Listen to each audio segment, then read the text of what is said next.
Halos 14 na milyong pisong halaga ng umano'y shabu ang nasabat sa target ng buy-bust operation sa Negros Occidental. Ang suspect, isa raw sa mga distributor ng illegal na droga sa lalawigan at iba pang kalapit na mga lugar. Nakatutok si Marisol Abduraman. Sa hudyat mula sa nagpungaring buyer, agad ng takbuhan ng mga PDEA agents sa target. Arestadong subject ng buy-bust operation ni si alias Kent. Siya raw ang nagbabagsak ng droga sa Negros Occidental at iba pang kalapit na lugar.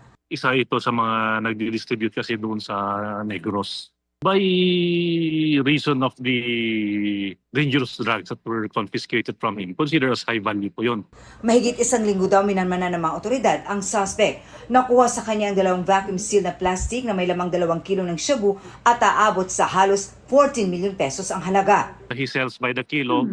So itong taon to, he's considered as a wholesaler. Nakuha rin ang Mars money na ginamit sa operasyon, aluminum plastic packs at iba pa. Hindi pa matukoy ng PDEA kung saan galing ang mga nasabat na droga. Kaya tuloy daw ang kanilang profiling para malaman kung iisa ang pinanggagalingan nito. Sa iba pang shabu na na-recover ng PDEA sa kanilang operasyon sa Calapan, Mindoro, kung saan halos 1 bilyong pisong halaga ang nakuha. Ongoing ang ating backtracking investigation to determine kung saan ho nanggaling. Dati na rin daw na-arresto ang suspect dahil din sa droga. Sasampan siya ng reklamong paglabag sa Comprehensive Dangerous Drugs Act dahil sa pagbebenta ng iligal na droga. Wala pang pahayag sa ngayon ang suspect. Para sa GMA Integrated News, Marisol Abduraman. Nakatuto, 24 oras. Pinagitnaan ng 2 sasakyan saka pinaputukan ng 6 na armadong lalaki. Yan ang sinapit ng 4 na tauhan ng BJMP na nag-escort sa isang Chinese inmate. Ang kwento ng 2 sa kanila sa pagtutok ni June Veneracion, exclusive. Dehado sa bilang, pero hindi umurong sa putukan ng 4 na miyembro ng Bureau of Jail Management and Penology o BJMP. Tinambangan sila noong Lunes ng mga armadong sospek na nagtangkang itakas ang isang Chinese inmate pabalik sa kulungan sa Parañaque mula sa kanyang court hearing. Agad na naaresto ang 6 na sospek sa tulong ng mga responding pulis. Alam nyo, sa totoo lang, una silang naputukan dito pero sa pagiging alisto nila, talagang lumaban sila at can you imagine, 4 lang sila. Mahigit sa 6 na yung nahuling suspect pero alam ko mas marami pa doon. Ngayong araw ng kagitingan, binigyang parangal ang mga tauhan ng BJMP. Isa sa kanila ang jail officer na si alias Lep na tinamaan ng bala sa braso. Siya nagmamaneho noon ng sasakyan ng BJMP. Una raw silang hinarang ng isang kotse sa harapan. Pero meron pa palang isang sasakyan sa kanilang likuran. Sa bayan na talagang putok na lang. Bahala na kung ano. Sabi ko, ito nang katapusan namin siguro. Ba't mo nasabi yun? Yung 2 sasakyan. 4 lang kami, tapos na-sandwich pa. Kahit tinamaan na, patuloy na nakipagbarilan si alias Lep hanggang sa mapaatras ang mga sospek. Salamat, buhay kami. Yan ang ano ko lang talaga. Dating nagkita ko itong 3 na yakap ko. Isa-isa sila. Sabi ko, buhay tayo. Sabi ko. Sa gitna ng putukan, hindi raw pinanghinaan ng loob ang jail officer na si Jam sa kabila ng mas malalakas na armas na dala ng ilan sa mga sospek. Kailangan ko lumaban kasi 8 months old pa lang yung anak ko noon eh. Kawawa naman yung anak ko kasi wala nang gagabay din noon kung nanay niya lang ang kasama niya. Dahil sa nangyari, plano ng BJMP na ilipat sa mas secure na kulungan ang Chinese national.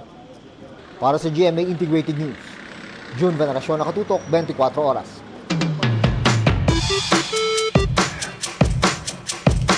Magandang gabi mga kapuso. Ako po ang inyong Kuya Kim na magbibigay sa inyo ng trivia sa likod ng mga trending na balita. Isa ito sa paboritong agahan nating mga Pinoy, ang manamis-tamis na tocino. Nakamakailan lang, niluto din ng Hollywood at Oscar-winning actress na si Gwyneth Paltrow. Marami ang natakam sa Instagram reel na ito na pinost ng Hollywood actress na si Gwyneth Paltrow. Ang kanya lang namang niluluto ang isa sa paboritong agahan nating mga Pinoy. Ang tosilog, tosino, sinangag at itlog. Ang kanyang tosino na siya mismo ang nag-marinate inspired ng isang online recipe. Habang ang kanya namang sinangag o fried rice, healthy. Ang kanya kasing ginamit, cauliflower rice. Pero alam niyo ba kung saan nagmula ang paborito nating Pinoy Tocino?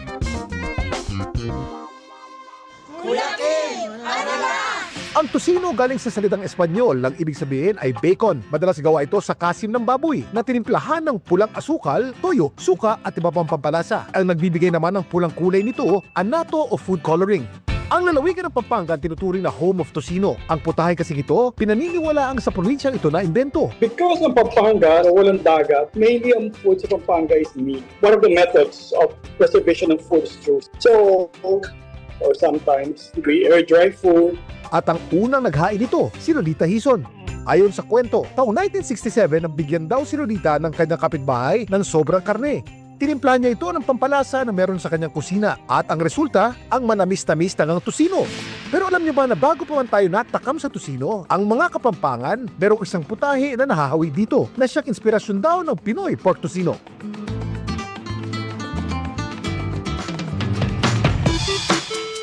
Ang pindang ay isang uri ng pagpreserba sa karne sa pamamagitan ng pag-marinate dito. Pero ang original na kahulugan ng pindang ay tumutukoy sa hugis ng karne na nakastrips na parang sa bacon. Isa rin itong verb ng ibig sabihin hiniwa ang karne nito into strips.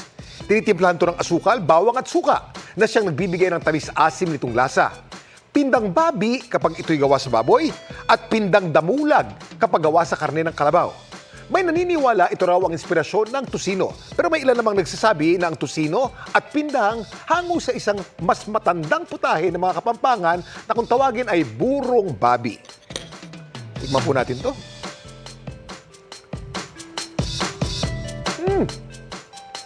Pagkasarap. Samantala, para malaman ang trivia sa likod ng viral na balita, i-post o i-comment lang, #Kuya Kim. Ano na? Laging tandaan, kimportante ang may alam. Ako po si Kuya Kim at sagot ko kayo, 24 oras. Kinumpirma ng Foreign Affairs Department na patay na ang isa sa 4 na nawawalang Pinoy kasunod ng magnitude 7.7 na lindol sa Myanmar. Nakausap ng GMA Integrated News ang kanyang may bahay. Nakatutok si Mark Salazar. Wala ng buhay nang matagpuan ng isa sa 4 na Pilipinong dati ng pinangangambahang naguhuan ng gusaling ito sa Mandalay, Myanmar dahil sa lindol doon noong March 28. Positibo siyang nakilala ayon sa Department of Foreign Affairs at kinumpirma rin sa post ng isang kaanak. Humarap din sa GMA Integrated News ang asawa ng nasawi na si Francis Aragon. Yung hope namin sa Panginoon talaga na maibabalik siya sa amin ng buhay, yung hope namin. Though, yun nga, yung sa nabalitaan na naming nangyari, nagpapasalamat pa rin po kami kasi naibalik siya sa amin, nakita namin siya. Napanood ni Kathleen via video call ang pag-cremate kay Francis sa Myanmar kanina. Mas mapapabilis daw ang pag-uwi kay Francis kung cremated siya. Nakatira si Aragon sa ika-6 na palapag ng Sky Villa Building. Isa sa mga gumuho at pinakamatinding napinsala ng 7.7 magnitude na lindol. Huli siyang nakausap ng kanyang asawa 3 oras bago ang killer earthquake. Isang 4 na taong gulang at isang 2 taong gulang na anak ang inulila ni Francis.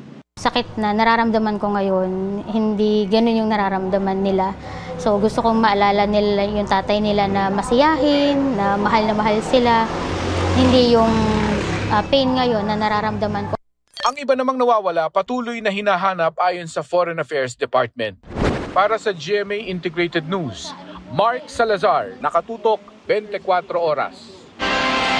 Patuloy ang pagtalakay sa mga hakbang para paghandaan ang pinangangambahang The Big One.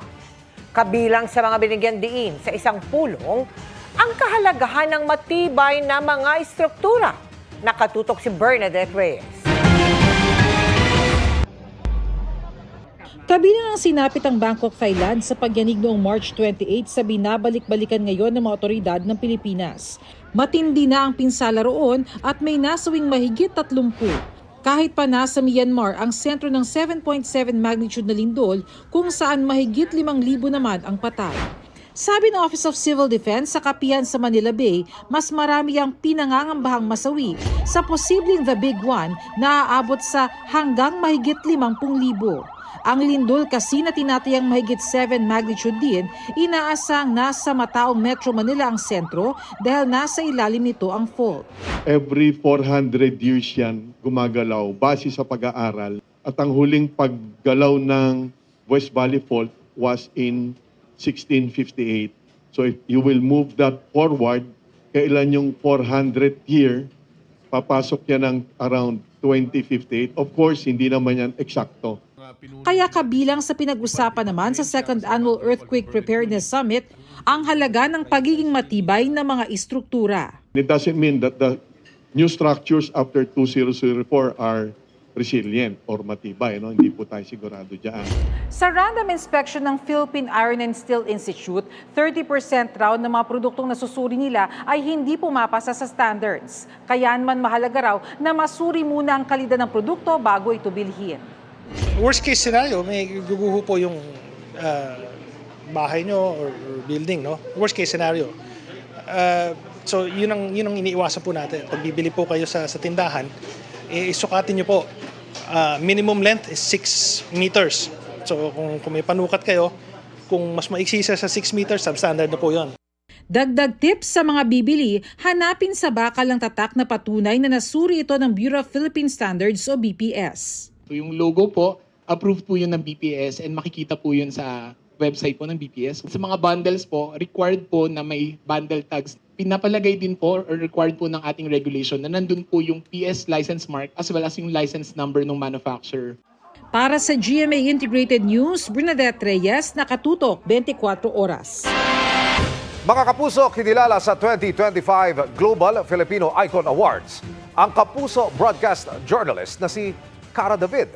Personal niyang tinanggap ang Star Icon of Investigative Journalism and Media Excellence Award sa Dubai nitong April 5. Ito ay bilang pagkilala sa kanyang natatanging kontribusyon sa larangan ng media bilang isang mamamahayag at dokumentarista, pagiging instrumento ng katotohanan at malalim na pagtalakay sa mga halagang issue sa lipunan.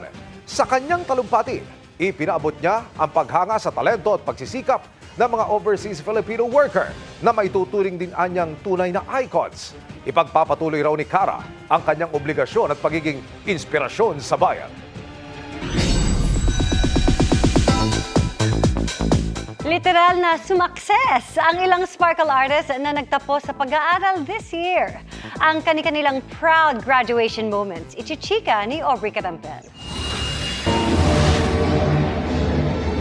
Nagtapos na ng elementarya ang sparkle child star na si Rafael Landicho. Very proud sa kanyang newest achievement si Rafael dahil nakagraduate siya with honors. Ipinost ni Rap ang kanyang graduation photos with his diploma at suot ang kanyang medalya. May litrato rin siya kasama ang kanyang Mommy Marie. Napa-comment din sa post si Kapuso primetime queen Marian Rivera na gumanap na kanyang mommy sa My Guardian Alien. Elementary graduate na rin ang isa pang sparkle child actor na si Yuwen Micael. Sa kanyang Instagram, ifinlex ni Mommy Cristal ang grad photos ni Yuwen na napareminis pa. Proud mommy raw siya at pinaalalahanan ng anak na nagsisimula pa lang ang kanyang journey at lagi siyang nasa tabi ng anak na mahal daw niya. Ang sparkle artist naman na si Dom Pangilinan, graduate na ng senior high school. Isinare ni Dom ang ilang snaps from their commencement exercises na ginanap noong April 5. Kita ang saya ni Dom sa newest milestone na all smiles sa kanyang graduation photos. Sumakses din si Status by Sparkle content creator Chef Elite Manaig na officially graduate na rin ng Professional Culinary Arts and Kitchen Management. Sa isang Instagram video, nag-share si Chef Elite ng highlights mula sa kanilang graduation day. Talaga namang nagbunga raw ang kanyang passion, dedication and hard work, pati na pagod at puyat. Elite Frisha Manaig. Dahil nakatanggap din siya ng Gold Award sa kanilang final hands-on exam. Congratulations, Batch 2025 graduates and completers! Aubrey Carampel, updated sa Showbiz Happenings. Pahabol na chikan tayo para updated sa Showbiz Happenings. Traveling in style habang nasa work trip si Kapuso It Girl Gabby Garcia. Sa kanyang IG post, looking classy and chic si Gabby sa kanyang photos while in Tokyo. Sweet dreams do come true para sa K-pop girl group na Cat's Eye na na-meet backstage ang BTS member na si J-Hope. Nangyari yan sa two-night show ni J-Hope sa Los Angeles. And get ready, Filler Armies, dahil this April 12 and 13 na ang Hope on the Stage Tour in Manila ni J-Hope. I do po, Father. Yan ang hirit ng netizen sa aliw video ni pambansang Ginoo David Licauco habang in character as Reverend Sam ng upcoming Kapuso film na Samahan ng Mga Makasalanan. At kung nabitin kayo, save the date dahil mapapanood na yan sa big screen this April 19. And that's my chika this Wednesday night. Ako po si Iya Arellano. Miss Mel, Emil. Salamat sa iyo, Iya. At yan ang mga balita ngayong Miyerkules. Ako po si Mel Tiangco para sa mas malaking misyon. Para sa mas malawak na paglilingkod sa bayan, ako po si Emil Sumangit. Mula sa GMA Integrated News, ang News Authority ng Pilipino, nakatuto kami 24 oras.